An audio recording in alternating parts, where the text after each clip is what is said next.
Hello, welcome to my backyard. So what I'm showing you here, let me wait.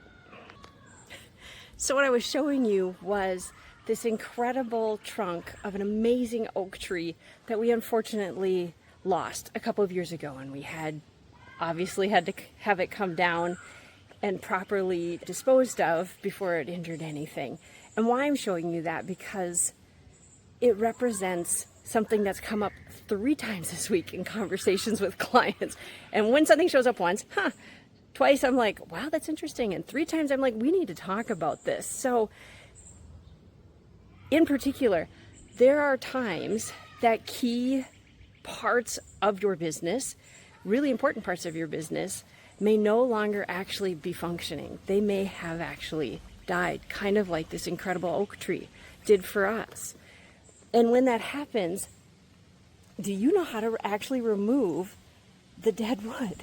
Do you actually know how to remove that tree from your company, from all the people that have been building around it and using it, to actually know when it's actually expired? Because, it's right there.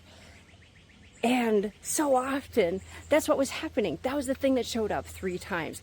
And in particular, it was, for one particular client, it was a project that he'd taken on that was in alignment with past things that he used to do, highly profitable, but his business had, in the last 6 months, really pivoted with AI and some other things. He'd chosen to really pivot the business. And there he was, having this past client, this circumstance where the expectation they had was for old things that he was doing, and he didn't want to do it.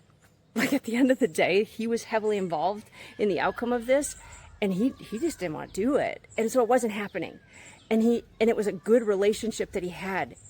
And he was so angry at himself. The shame and the blame was ridiculous. And finally I'm like, guess what? This is what happens when we don't know how to chop down the tree and take care of. It wasn't just that we chopped down the tree. They then, just so you see it all over here, left us with, and by the way, this is a fraction of the wood that amazing tree left for us, but we were left with all that, and I'm still dealing with it and finding it new homes.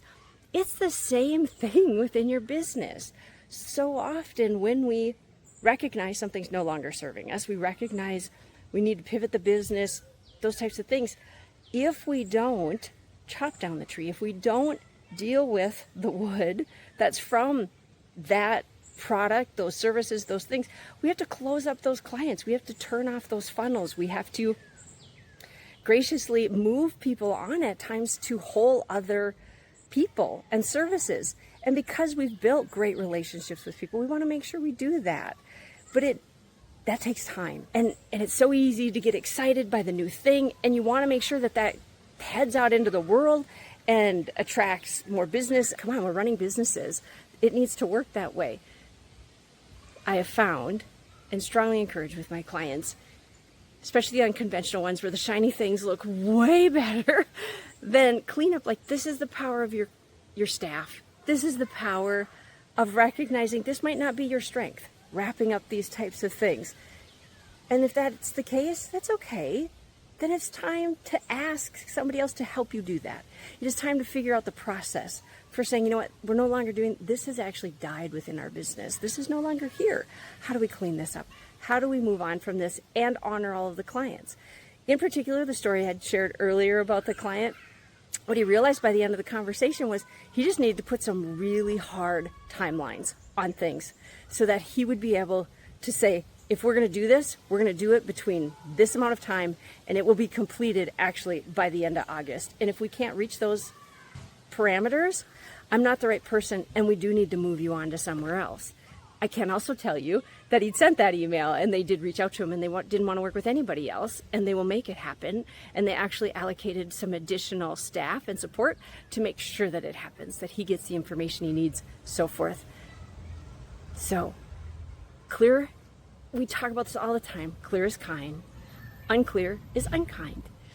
When part of your business is no longer functioning, you're no longer doing a particular service, that type of thing, it is important to chop that down like my tree over there It is important to chop that down. It is important to handle all of the wood. And it's really important to be clear with the people that might still be part of that, where they can go to get that additional service that you're no longer doing, or help them recognize that's actually maybe not a service or something that they need, and there's better options. Maybe you provide those better options. Maybe you don't. I get that. Either way, clear is kind. Brené Brown was always good in explaining that. I'm Joy Gina, unconventional leadership coach, and championing you to grow your business and your life in a ton of incredible ways, but also recognize when it's time to say, that's not serving me anymore, and I need to move on. I need to chop it down and get it out of my yard, out of my life. Bye now.